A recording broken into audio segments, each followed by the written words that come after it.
Come on.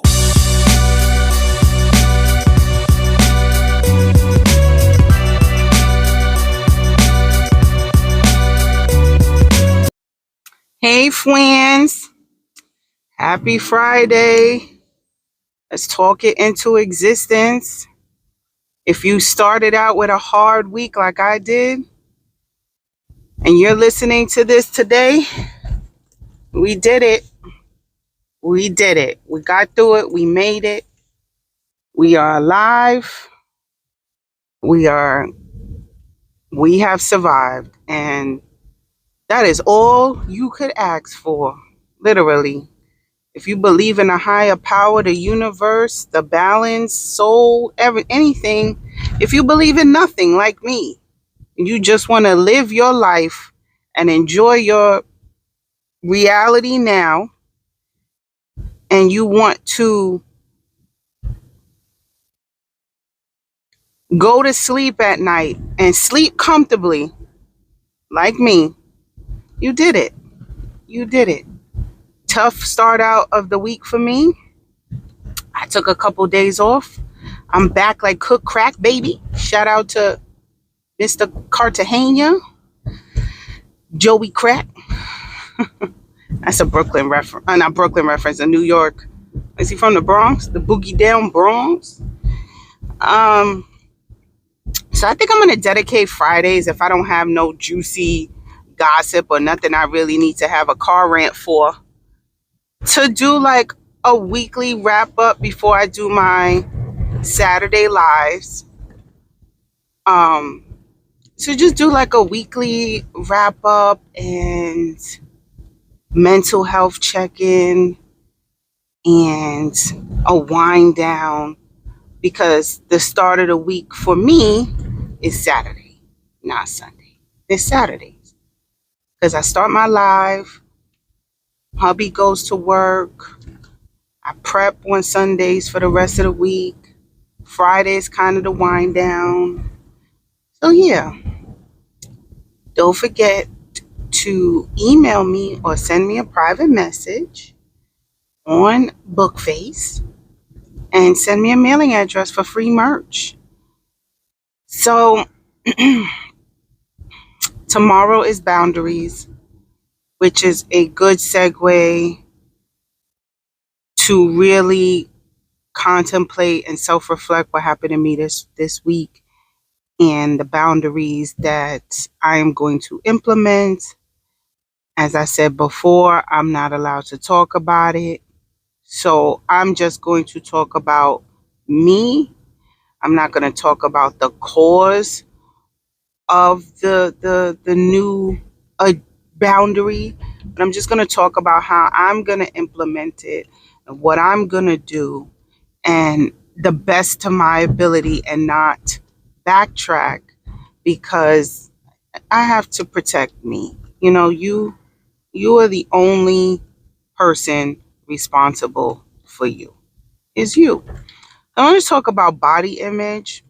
So if you watch any of my other videos, I had a fertility journey where there was doctors and medication involved, and out of that I have twin children, which I'm consider myself very, very lucky considering the circumstances. And I was watching a person who had lost some weight, just changing their relationship with food. Nothing crazy, just really being conscious of the calories in and calories out. And that's pretty much, I'm not going to say easy, because it's not easy. How simplistic it is, the model is calories in versus calories out. But to say it's easy, no, it is not easy. Especially when you're not really sure about the calories in versus calories out. You know what I'm saying? Like, I remember I used to do an hour of cardio, and, you know, I talked to somebody and they said that, yeah, cardio is good for health training and all that other stuff, but you will burn more and continue to burn more calories doing weight training. To me, I thought you had to be covered and dripped in sweat with your heart rate pumping to maximize the calories, but they said no, muscle burns and continues to burn. So I switched it up. Less cardio. I still do it because you need it for your heart, right? And more strength training. But anyway, it's not easy to monitor calories in versus calories out, right? So I was watching this video and she's showing a montage of her what she eats in a day, and I wasn't even focused on that because I can't follow that because I'm sleeved. But I was listening to what she was saying in her montage, which had nothing to do about food, or you should eat this or you should eat that. It was just showing, and as she was talking about appreciating your body. And I listened, and it's about a minute. It's a reel, so a minute and a half long. And when I tell you, now I'm a mother. My idea of decompressing is bathing these kids, feeding these kids, brushing their teeth, getting them in bed, and watching reels on my phone for 3 hours until I fall asleep. That's decompressing for me. The only thing I'm missing is a bottle of wine. So I'm watching the reel or whatever, and it just clicked. So I lost the weight quickly. The skin can't catch up. Plus, I'm 40. I've been this big for so long. That skin ain't never going to snap back. And a couple of weeks ago or days ago, I was just feeling real shitty about myself and the way I look. And I don't know why. I've always had a high self-esteem. I've always been big. This is the smallest I've been weight-wise since 9th grade. But I don't look the same, obviously. Like when I was in 9th grade, I looked different even carrying the same number, right? I'm 40. This was 20. Oh my God, more than that. 9th grade, how old are you? 13? Long time ago, 20 something years ago. I'm not going to look the same in 9th grade that I did at 40. So I'm just looking at my body. I got a full body mirror, and I'm standing there in my birthday suit, lifting up sections of skin, picking at it, grabbing it, pulling it all the way up to see how a full body lift would look. And because that's the thing, like you could get a tummy tuck, you could get like a body lift, right? They cut you, they stitch you,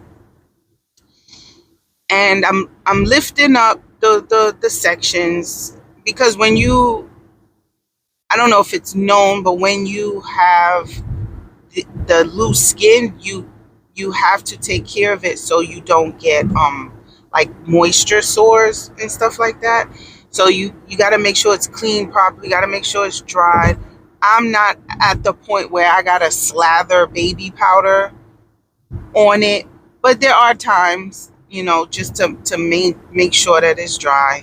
But anyway, I'm doing the body check. You're supposed to do the body check, look for things, and I'm like, and I'm feeling down on myself, but I also am aware that it is around the same time of my period. So that's a whole change of extra hormones that are wreaking havoc on the brain.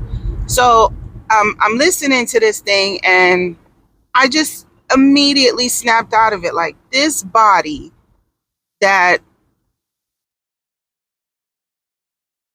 from a child, I had severe stomach issues, in and out of the emergency room with my mother.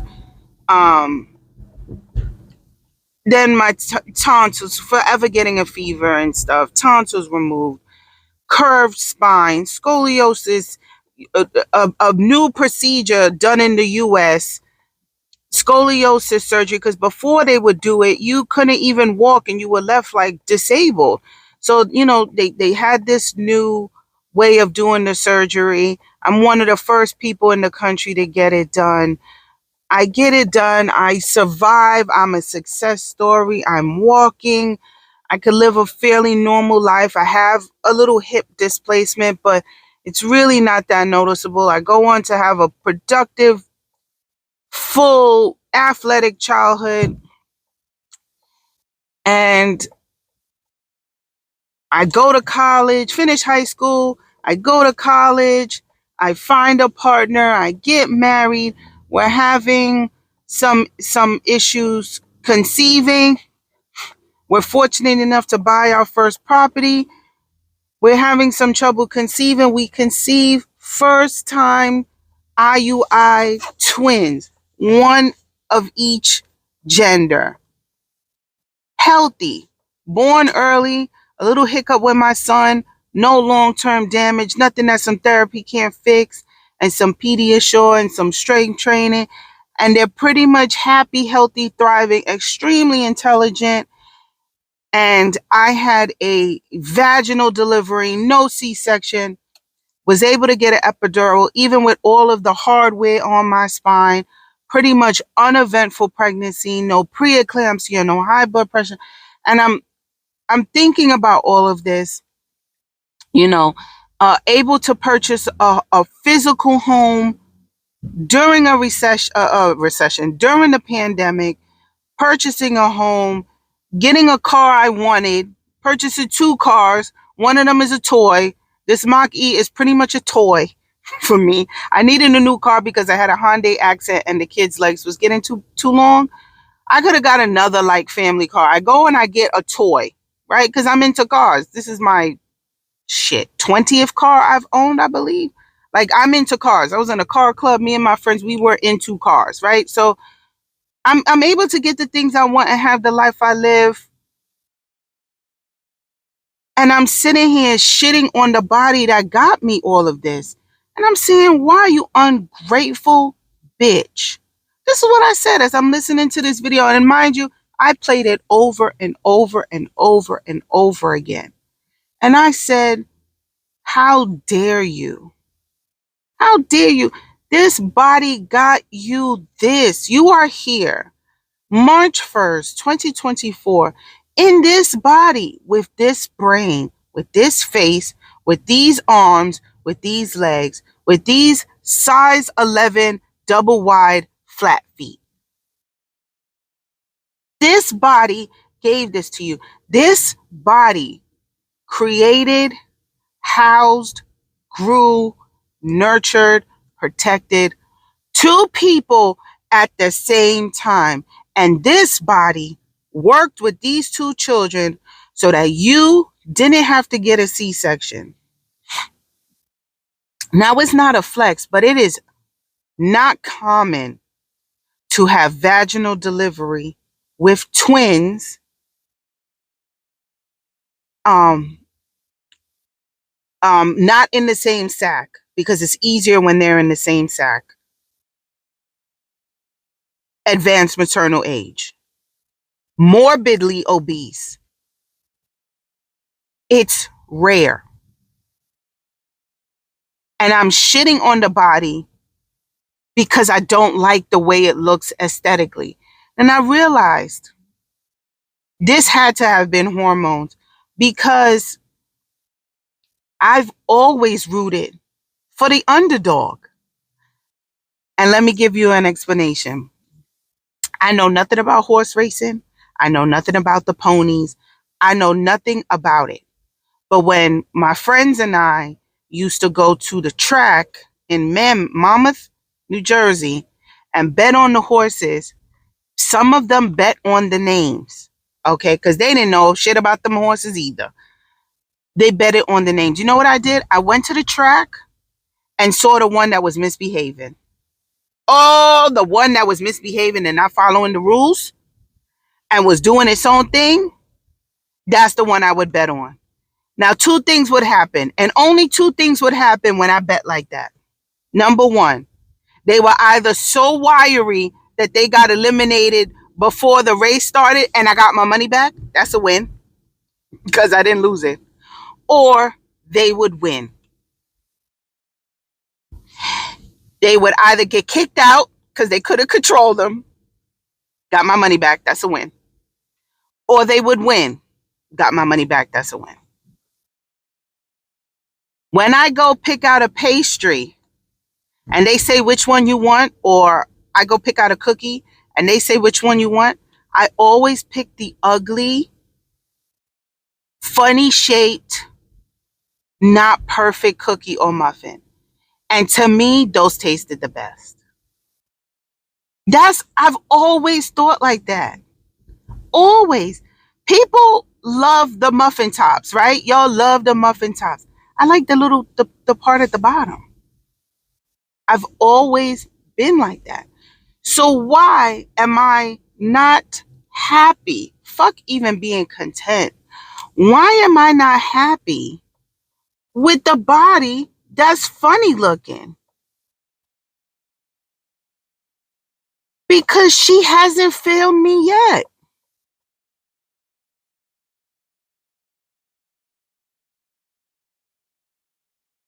When I first lost the weight, when I first went to go get cleared to have the surgery, and April's going to be 2 years. April's going to be 2 years. Or is it 3? 2 years. 2 years. Because I had to go every couple of months for the first year, and then this is my first year that I only need a checkup once a year. So April's going to be 2 years since I've had the surgery. Right? So I think I was 38.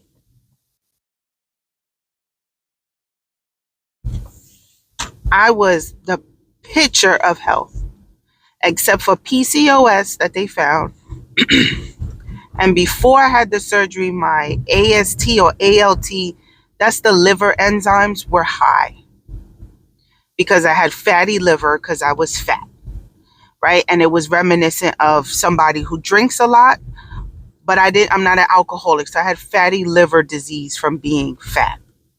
So those were always high. Other than that, nothing else. Nothing else. No high blood pressure, which runs in my family. No diabetes, which runs in my family. Nothing. After the surgery, I lost the weight and some things started happening. Now, I am a conspiracy theorist, but I got the jab and then all of a sudden now my heart has an issue. But I'm not completely sure. But the heart that has been pumping blood in a 320-pound body now only pumps blood to a 120-pound body is having a little bit of issue. So I go to a cardiologist, I get it checked out, and my last couple of checkups were fine. So maybe it was just my heart adjusting to the new body, which could have been it. I rapidly shocked this body with this weight loss. My body was in shock. But now that I'm leveled out and I'm pretty much, I don't think without another drastic lifestyle change that I'm going to lose any more weight. I would pretty much have to start a regimen to lose the last 40 pounds, which I'm not there yet because that is time consuming and it requires a level of mental capacity, which I'm not focused on right now. I'm trying to get this business off the ground and this new lifestyle change I have to do. But I think my baseline is between 220 and 225. I fluctuate between 220 and 225. So I think my levels are this is my status quo. So my heart is fine now and everything is fine now. But statistically, according to their charts, it shouldn't be. And again, this is a testament as to how I'm being pulled back in to self-hate because of looks and just threw away the journey me and this body has had together. And it just goes to show you that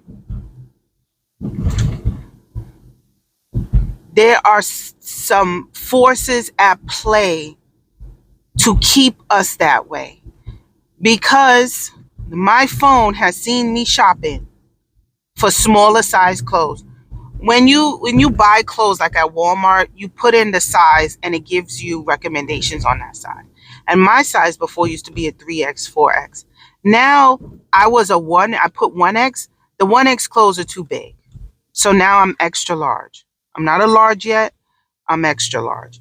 So now the algorithm realized, oh, this bitch is shopping now. Because now I can't wear the 3X, 4X clothes anymore. It's making me look sloppy. I was getting away with it for a while, but it's really making me look sloppy because it's not fitting me properly. And although I'm not into labels and design, I am a fashion girl. And like I realize, like I make it look good. Okay. So I don't want to look sloppy. Never ever wanted to look sloppy. I always want to look put together. So now I can't get away with the 3X, 4X clothes anymore. So now I have to get a whole new wardrobe. So I'm shopping. So now the algorithm is showing me stuff, and the ads in my social media are showing me women that I could look like if I hated myself enough to go under the knife and do these things to myself. Now, I need to have surgery, but the only part I really need to have surgery on that's not for aesthetic purposes is my arms. Really much that's it. My ass is fine, my belly is fine, the back rolls are fine. The arms hurt. They hurt. They pull, the weight is pulling down and the skin is becoming very thin. So it is like, it's going to become a necessity for me to get my arms done. But do I need a tummy tuck? No. Do I need breast implants because of some medical reason? No. That's aesthetic. And I'm even, as a girl who's wanted breasts since she was 16 years old and who has been a breast person since, I'm even rethinking the breasts. Because I got a mammogram, because I'm 40 and I got my baseline. And for all the girlies out there who are 40, go get your mammogram. Go get your baseline. Go get it done. But as a girly who got that done and got my titties smashed, do I even want to risk getting breast implants and not be able to get an entirely accurate mammogram because they can't smash as hard as they want to? I don't know. I'm second guessing the breast. But I wanted to get a tummy tuck, and I did want to get a BBL, and I did want to get a body lift, all of which is major surgery. They said a BBL is the most dangerous surgery, and the body lift is very invasive as far as scarring and drain and pain. And I'm just saying to myself, this body has been great to you based on your not so great DNA and all of the family history that you come with. This body hasn't failed you. So why put her through that just for looks? And if you have done that, it's no judgment. It's no judgment. It's no judgment. It's no judgment. Because I was there. And if you are thinking about doing it and you're going to do it, no judgment, no judgment, no judgment. Just go do it. But my journey with my body has not been smooth. We have went through some things together. We have. We have went through some things together. And she deserves some grace.